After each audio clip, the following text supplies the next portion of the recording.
पहले आप तिलावत समाप्त कर लें, फिर सूरह फतह के जो फजाइल हैं वो तिलावत के बाद आप समाप्त करेंगे। सूरतुल फतह मदनियतुन, पारा 26, रुकू 9। अऊज़ु बिल्लाहि मिनश शैतानिर रजीम, बिस्मिल्लाहिर रहमानिर रहीम। इन्ना फतहना लका फतहन मुबीना लियग़फ़िर लका अल्लाहु मा तक़द्दम मिन ज़ंबिका व मा तअख़ख़र व युतिम्म नि'मतहु अलैका व यहदियका सिरातन मुस्तक़ीमा व यंसुरका अल्लाहु नस्रन अज़ीज़ा हुवल्लज़ी अंज़ल अस्सकीनता फ़ी क़ुलूबिल मुअमिनीना लियज़दादू ईमानन मअ ईमानिहिम वलिल्लाहि जुनूदुस समावाति वल अर्दि व काना अल्लाहु अलीमन हकीमा। लियुदखिल المؤمنين والمؤمنات جنات تجري من تحتها الأنهار خالدين فيها ويكفر عنهم سيئاتهم وكان ذلك عند الله فوزا عظيما. ويعذب المنافقين والمنافقات والمشركين والمشركات الظانين بالله ظن السوء عليهم دائرة السوء وغضب الله عليهم ولعنهم وأعد لهم جهنم وساءت مصيرا. ولله جنود السماوات والأرض وكان الله عزيزا حكيما. إنا أرسلناك شاهدا ومبشرا ونذيرا لتؤمنوا بالله ورسوله وتعزروه وتوقروه وتصبحوه بكرة وأصيلا. إن الذين يبايعونك إنما يبايعون الله يد الله فوق أيديهم فمن نكث فإنما ينكث على نفسه ومن أوفى بما عاهد عليه الله فسيؤتيه أجرا عظيما. سيقول لك المخلفون من الأعراب شغلتنا أموالنا وأهلنا فاستغفر لنا. يقولون بألسنتهم ما ليس في قلوبهم قل فمن يملك لكم من الله شيئا إن أراد بكم ضرا أو أراد بكم نفعا بل كان الله بما تعملون خبيرا.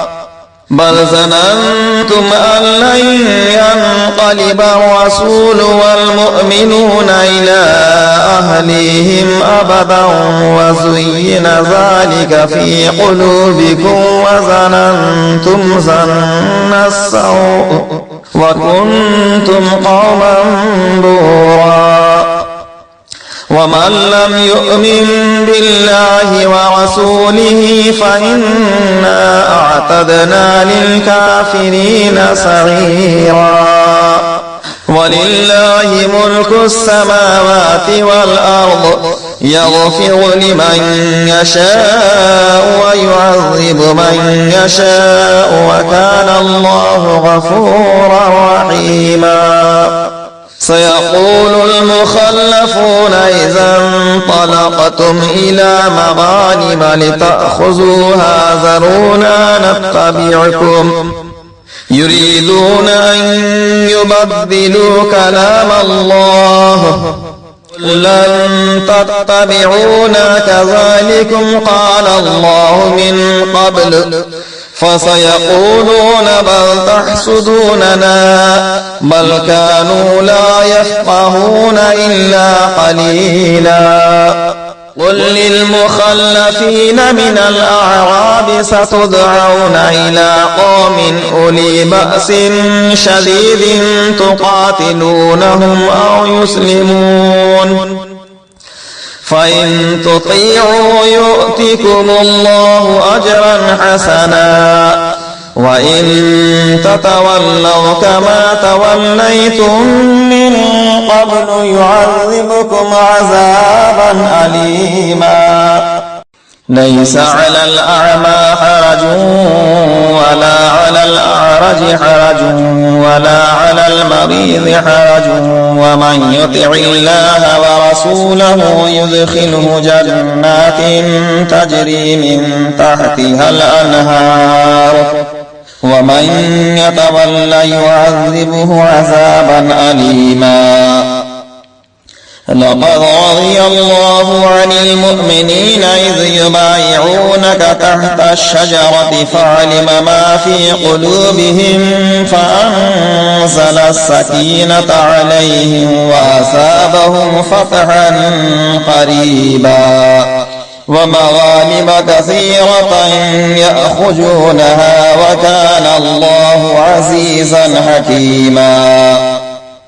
وعدكم الله مغانم كثيرة تأخذونها فعجل لكم هذه وكف أيدي الناس عنكم ولتكون آية للمؤمنين ويهديكم صراطا مستقيما وأخرى لم تقدروا عليها قد أحاط الله بها وكان الله على كل شيء قديرا ولو قاتلكم الذين كفروا لولوا الأدبار ثم لا يجدون وليا ولا نصيرا سنة الله التي قد خلت من قبل ولن تجد لسنة الله تبديلا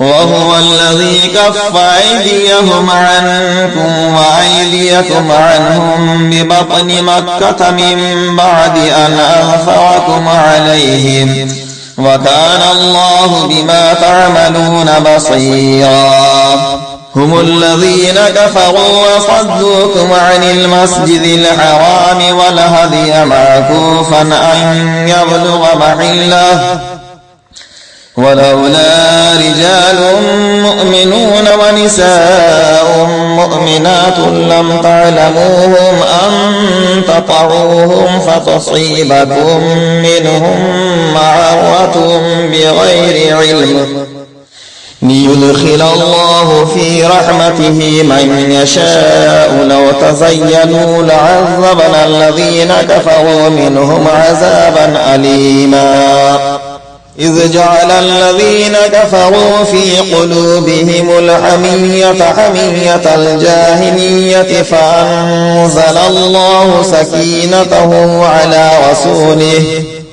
على رسوله وعلى المؤمنين وألزمهم كلمة التقوى وكانوا أحق بها وأهلها وكان الله بكل شيء عليما لقد صدق الله رسوله الرؤيا بالحق لتدخلن المسجد الحرام إن شاء الله آمنين محلقين رؤوسكم ومقصرين لا تخافون فعلم ما لم تعلموا فجعل من دون ذلك فتحا قريبا هو الذي أرسل رسوله بالهدى ودين الحق ليظهره على الدين كله وكفى بالله شهيدا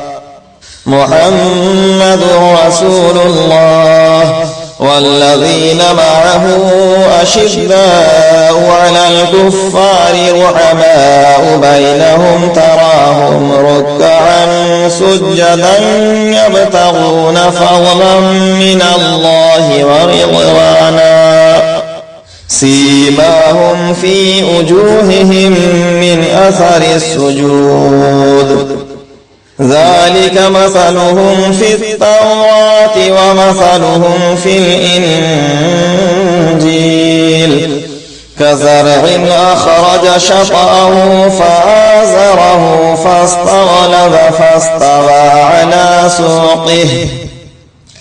على سوقه يعجب الزراع ليغيظ بهم الكفار وعد الله الذين آمنوا وعملوا الصالحات منهم مغفرة وأجرا عظيما.